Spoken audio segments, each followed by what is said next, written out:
Deuxième partie de cette preview 2023 avec les pistonnés qui se relancent pour cette 5e saison quand même de votre émission préférée. On est ravis de vous retrouver. On va évoquer un énorme focus alpine puisque les pistonnés étaient invités par la marque française à la présentation de sa nouvelle voiture, la A523. C'était du côté de Londres la semaine dernière. On va revenir. On a eu l'occasion de rencontrer notamment Esteban Ocon et Pierre Gasly. Puis on va vous parler aussi également un petit peu plus de la soirée qu'on a vécue là-bas. Déjà, premier bilan des essais d'Alpine du côté de Bahreïn cette semaine. Regardez plutôt parce que c'est vrai qu'Alpine est peut-être l'équipe qui a le plus caché son jeu depuis lors de ces 3 jours. Ils n'ont pas fait véritablement de chrono impressionnant. Ils ont roulé avec beaucoup d'essence. On a vu quand même un bon rythme sur les longs relais. C'est la deuxième équipe quand même à avoir passé le moins de temps en piste parce qu'ils ont passé beaucoup de temps dans le garage pour optimiser les settings et notamment accéder à des endroits de la voiture qui prennent un petit peu de temps, en tout cas à accéder. Et puis il y a quand même une grosse évolution qui sera normalement introduite dès le week-end prochain. Est-ce qu'ils ont déjà réglé les problèmes de fiabilité? Ça, on va le voir dans quelques instants. Il y a surtout de l'optimisme du côté de Ocon et Gasly. Justement, Ocon et Gasly, on les a rencontrés. C'était la semaine dernière du côté de Londres. Ils nous ont déjà commencé à évoquer leurs premières impressions sur cette A523. C'était juste après le filming day et les premiers roulages. C'est important parce que c'est aussi de la fiabilité, une voiture qui est bien finie. Voilà, on n'a eu aucun souci sur le début du shakedown. La voiture a super bien roulé pendant ces kilomètres. Donc on est clairement déjà prêt, je pense, pour entamer même le Grand Prix. Je pense que ces tests, au final, ils sont bien sûr nécessaires, mais si on n'avait pas les tests, on pourrait déjà commencer la saison. Ça, c'est une grosse différence. C'est que mon côté, j'essaie de faire tout le nécessaire, justement pour réduire ce temps d'adaptation. Et maintenant, on va voir comment ça se passe dès Bahreïn. Mais bon, les premières sensations dans la voiture ont été extrêmement bonnes à Silverstone et c'est toujours positif. Bon, il nous manquait une toute petite partie au début, mais promis, vous inquiétez pas, on vous rebalancera ça un petit peu plus tard. La grande question qui se pose pour Alpine, c'est la fiabilité. C'est là où a été les grandes difficultés de la saison dernière. Justement, on leur a posé la question aux deux. Quel est l'objectif pour cette année 2023? Est-ce qu'il faut un petit peu sacrifier peut-être la perfo pour retrouver de la fiabilité? La réponse d'Esteban Ocon et Pierre Gasly. Oui, c'est sûr. Je pense que pour l'équipe, on l'a dit l'année dernière, ils ont montré vraiment un bon potentiel. Il y a eu quelques problèmes on va dire mécaniques, de fiabilité ce que j'ai pu vraiment suivre et bien sûr suivre de près cet hiver qui vont être résolus pour cette année. Donc je suis assez confiant là-dessus. C'était notre stratégie. De toute façon, c'était ce qu'on voulait faire. On voulait avoir une voiture qui était vite, mais où on savait qu'on allait avoir quelques problèmes de fiabilité. L'inverse n'était pas possible. On ne pouvait pas avoir une voiture lente, fiable, parce que ça, on ne peut pas la faire aller vite. Donc non, c'est important pour nous d'avoir ces stratégies. C'est clair qu'on a travaillé sur la fiable cette année sur beaucoup de points. On n'est jamais à l'abri de problèmes en sport automobile, ça c'est clair. Mais moi, ce que je recherche pour l'équipe, c'est une voiture qui va vite.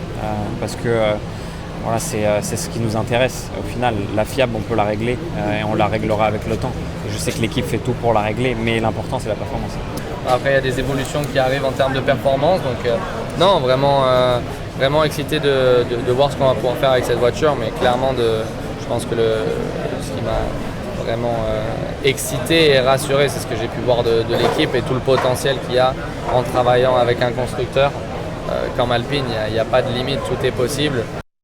Les problèmes de fiabilité, ça a été, la faiblesse de cette Alpine l'année dernière. Par contre, on peut le dire, et Pierre Gasly vient de le dire justement dans cette interview, la capacité de développement a été au rendez-vous en 2022.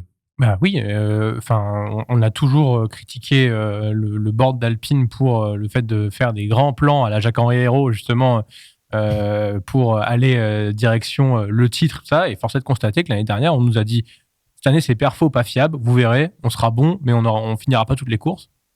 Bah, oui, en fait, ça a été le cas. Et du coup, moi, j'ai beaucoup plus confiance maintenant dans le board d'Alpine en disant, OK, je vous crois, let's go pour ce que vous nous proposez, quoi.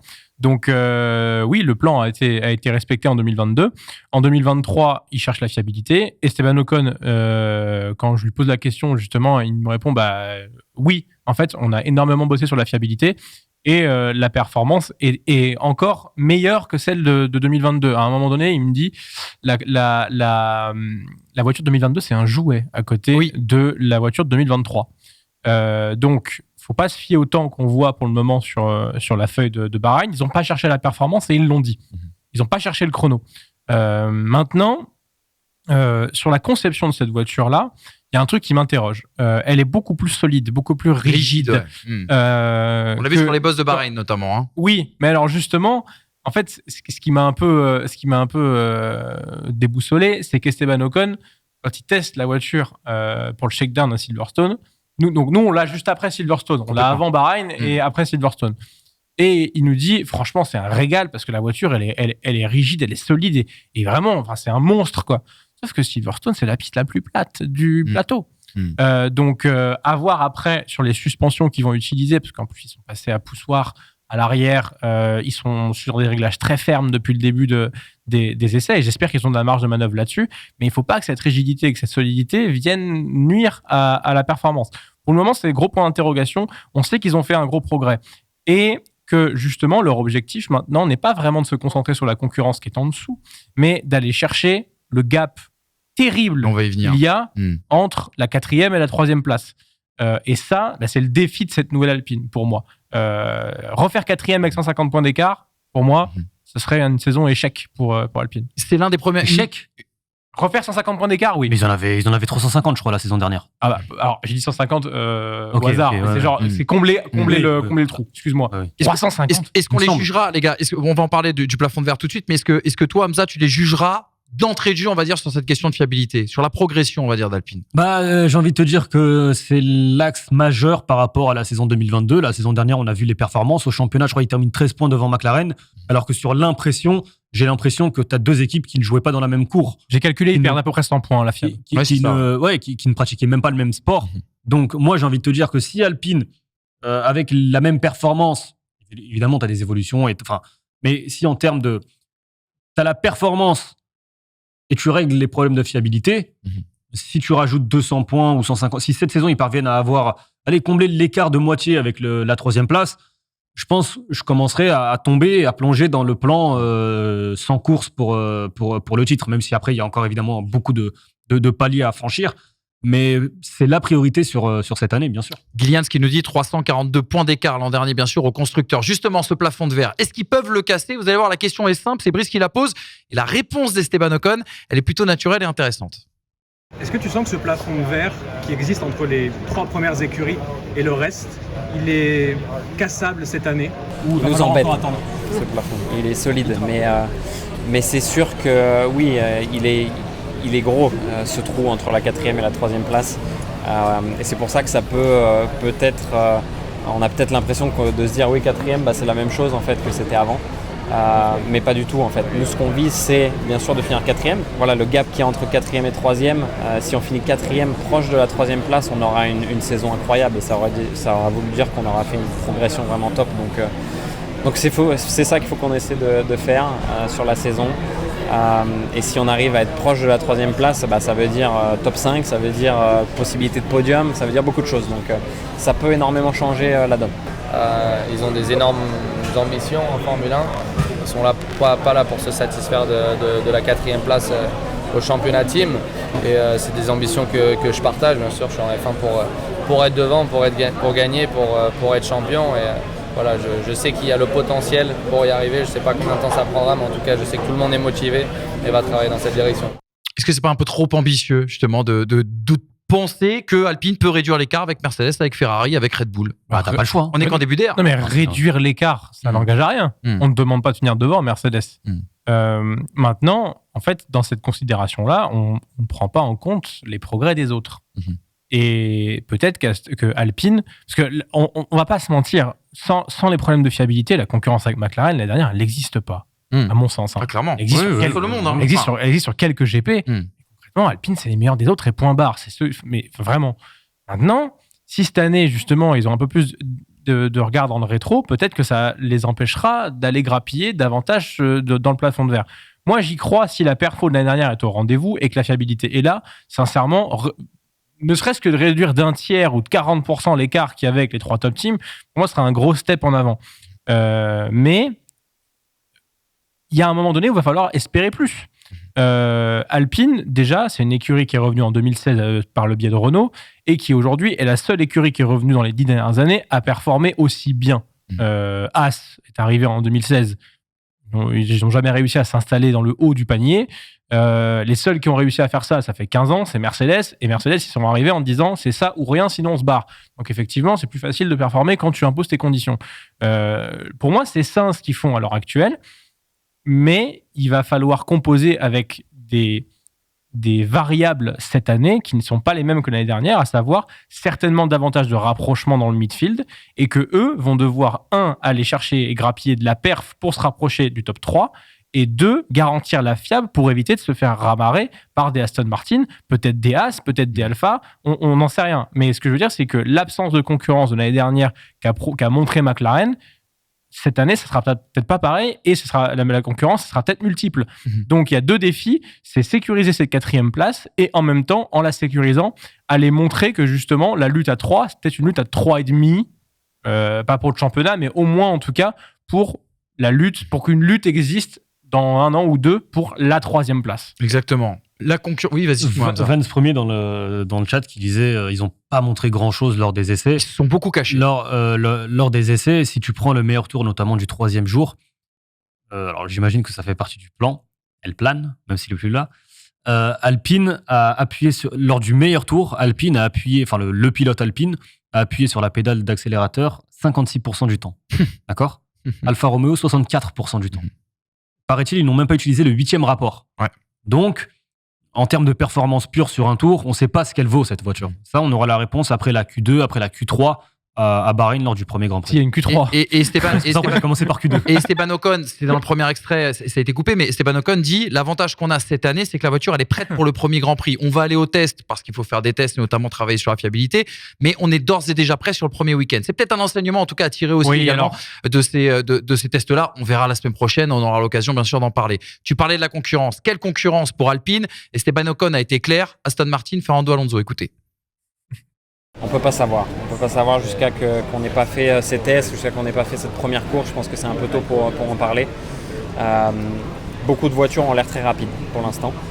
Voilà, quand on les regarde, elles sont très travaillées. Ça n'a rien à voir avec l'année dernière, tout simplement. Donc, il ne faut pas sous-estimer les autres. Il y a beaucoup d'équipes qui ont travaillé dur. L'Aston Martin a l'air très rapide de l'extérieur. Donc, on va voir ce que ça donne. Fernando sera là. Fernando est toujours là. Peu importe, il sera toujours là à se battre à 200% comme il l'a toujours fait. Voilà, c'est un super pilote et même à 50 ans, il sera toujours au top niveau. Donc, il est bien élevé, mais il lui met quand même un petit tir. Même à 50 ans, il sera toujours au top niveau. Non, mais je dis ça bien sûr avec beaucoup d'humour. Les gars, le dernier aspect sur Alpine qui est très intéressant, ça va être ce duo de pilotes, Pierre Gasly, Esteban Ocon. On a eu l'occasion de les questionner justement sur cette rivalité. Regardez, entretien croisé entre les 2 hommes. Est-ce que cette rivalité peut nuire à Alpine? Est-ce que ce duo peut être dangereux pour l'écurie française? Il faut faire parler dans les cafés parce que sinon les gens ne savent pas vraiment de quoi discuter. Donc ça fait écrire beaucoup de papier. Après, je pense que c'était vraiment bien de pouvoir passer cet hiver avec Esteban. Sur les 2 derniers mois, on a passé plus de temps que sur les 10 dernières années. Donc c'est sûr que ça a aidé à se rapprocher. Et je dois dire que tout se passe très bien. Je pense qu'on a beaucoup pris en maturité. On est conscient des responsabilités que ça représente de représenter un groupe comme Alpine et comme Renault. Et aujourd'hui, je pense que sans cette sorte de compétition qu'on a eue depuis qu'on est tout petit, on ne serait pas arrivé en Formule 1. Ça nous a toujours aidé à nous pousser vers le haut. Et j'ai aucun doute que ça sera encore le cas, bien sûr. Je veux gagner, je veux être le meilleur en Formule 1. Je sais très bien que c'est la même chose pour lui. Mais aujourd'hui, pour pouvoir atteindre cet objectif, il faut qu'on travaille ensemble et qu'on pousse l'équipe vers l'avant. Et c'est ce qu'on va faire. L'important au final, c'est qu'on arrive à travailler au top ensemble pour pouvoir développer cette voiture au mieux et progresser. On n'est pas dans des positions où on peut gagner toutes les courses ou être sur des podiums toutes les courses. Donc la collaboration, elle doit être présente, elle l'est depuis le début et elle le sera tout au long de la saison. C'est important qu'on garde toute cette conversation, tous ces meetings pour trouver en fait des idées qui sont révolutionnaires. Ça a toujours été comme ça dans l'histoire de la F1, c'est toujours les équipes qui ont trouvé les bonnes idées avec les pilotes qui ont donné le feedback de où est-ce qu'il fallait améliorer la voiture. C'est comme ça que ça a fonctionné. Donc à nous de trouver ces révolutions. C'est vrai qu'on va dire en grandissant, on a passé très peu de temps ensemble, donc on ne se connaissait pas vraiment si on se connaissait depuis tout petit, j'ai énormément de souvenirs avec lui jusqu'à l'âge de 10-11 ans. Après, on s'est plus un peu perdu, un peu plus éloigné. Mais non, comme je l'ai dit, ça se passe bien. Ça fait que 2 mois. On a passé quelques jours ensemble. Mais bon, pour l'instant, de ce que j'ai vu, moi, le plus important, c'est qu'on travaille et qu'on soit là pour l'équipe et qu'on puisse pousser l'équipe vers l'avant. Et de tout ce que j'ai vu, il n'y aura aucun problème pour atteindre cet objectif-là. Intéressant les éléments de langage de part et d'autre, la posture bien sûr de ces 2 garçons. Il a cette phrase de Gasly qui dit on s'est plus parlé sur les 2 derniers mois que sur les 10 dernières années. On a quand même 2 garçons, comme nous le dit le Mouton, qui jouent quand même une partie de leur avenir bien sûr en Formule 1. Chose assez intéressante, on a pu voir la conférence de presse qui était avec les médias étrangers, où les médias étrangers ont beaucoup plus insisté que les médias français sur cette rivalité entre les 2 hommes. Très rapidement les gars, je suis désolé, on manque de temps. Est-ce que ça peut être l'une des faiblesses d'Alpine cette saison, cette association Alpine Gasly-Ocon? Moi, Je ne pense pas. J'y crois pas et honnêtement, ça m'intéresse même pas. Ils ont leur histoire, tout le monde ne s'apprécie pas forcément. Tout le monde là, ils sont collègues de travail, ils ont un objectif commun, c'est de faire progresser la voiture pour ensuite arriver à leur objectif individuel, être champion du monde. Mais pour arriver à cet objectif individuel, il faut d'abord penser collectif. Ils vont le faire. C'est des grands garçons. Moi, j'ai jamais apprécié le H et on a fait le plateau Grand Prix de France ensemble. Donc, ça fait 5 ans que ça dure. Hein. Comme bien tolérant, mais les limites. Quoi. À un moment. Ah, j'avais pas pensé. Non, mais pour répondre à ce que dit Hamza, moi, je pense pas que ça soit problématique. Pour la même raison que je pensais pas que Carlos Sainz et Charles Leclerc n'étaient pas problématiques, c'est le fait de pas jouer le titre, en fait. Comme le disait Stéphane. Non, mais enfin, voilà. Hamilton, Alonso, ça se clash parce que ça joue le titre. Ouais, S'ils se battent pour les P18 et P19, et Rosberg, c'est pareil. Du monde. En fait, ils sont en train. En fait, c'est l'URSS et les States contre l'Allemagne. C'est-à-dire qu'on collabore pour derrière prendre la meilleure place. Et à un moment donné, une fois qu'on se jouera la gagne, peut-être qu'on s'enverra des pics dans la gueule. Mais pour le moment, en fait, il n'y a aucun intérêt, ni pour Alpine, ni pour Gasly, ni pour Ocon, de ne pas tirer l'équipe vers le haut. À un moment donné, si l'équipe elle est en haut, là, effectivement, il faudra jouer une carte perso. On n'a jamais vu Carlos Sainz souffler dans les bronches de Charles Leclerc pendant 1 an et demi, jusqu'à Silverstone, ou à Silverstone. Démerdez-vous les gars, moi par contre j'ai une victoire à aller chercher, je vais aller la chercher, j'en ai rien à foutre de votre char national. En fait, ce sera la même chose. Mais pour le moment, je ne pense pas que ce soit problématique. Et ça le sera au moment où on aura un débat sur Alpine peut-il être champion du monde. Et je nous souhaite que ce soit les problèmes qu'on a à rencontrer à ce moment-là. Exactement. Voilà les amis, en tout cas pour cette partie Alpine. Je le rappelle et c'est important quand même de le préciser. Merci Alpine de nous avoir invités à ce très bel événement parce qu'ils nous ont payé, on va le dire, le déplacement, l'hébergement, etc. Ils nous ont très bien accueillis, ouvert les portes aussi également pour faire ces interviews et vous les proposer aujourd'hui. Ça n'empêche qu'on reste bien sûr un média indépendant et que s'il y a des choses négatives sur Alpine à dire, on les dira bien évidemment et on garde toute notre liberté de ton et comme on espère aussi également vous proposer plein de choses avec tous les grands acteurs de cette écurie française. On a 2 pilotes français, donc on espère passer une superbe saison. Bien évidemment, on reste un média qui donne son avis et traite les choses de manière factuelle. C'est important quand même de le préciser. Voilà les amis, merci à tous d'avoir été avec nous. J'espère que vous vous êtes régalés. Le premier Grand Prix, c'est la semaine prochaine du côté de Bahreïn. On aura donc rendez-vous sur Pole Position, sur Winamax TV, en preview bien sûr de ce Grand Prix. Ensuite, on commentera le Grand Prix en direct et puis on se retrouvera le lundi pour les pistonnés, le débrief du Grand Prix et le mercredi pour sans doute un débat Frédéric Vasseur, à moins qu'il se passe une dinguerie d'ici là. Ça devrait genre être ça, une victoire d'Alonso par exemple. C'était le genre de dinguerie auquel je pense beaucoup en ce moment. Merci les gars, un plaisir et un bonheur de vous avoir retrouvés tous les deux. Et vous chez vous, comme d'habitude, bonne semaine et restez fidèles à First Team Sport. Le pouce levé et le petit abonnement qui fait du bien et qui fait plaisir. Salut. I've wanted a lot of things that I couldn't have. I've done a lot of things that I shouldn't have. Yeah. But I live with no regrets, cause I wouldn't be here if I chose a different path. I've worked so hard, I've worked so thorough. I love my team, I wouldn't trade them for the whole world. But I would trade these groupie bitches in a heartbeat if there was a chance that I could ever have my old girl. My first love, man, I can't believe I lost her. Due to miscellaneous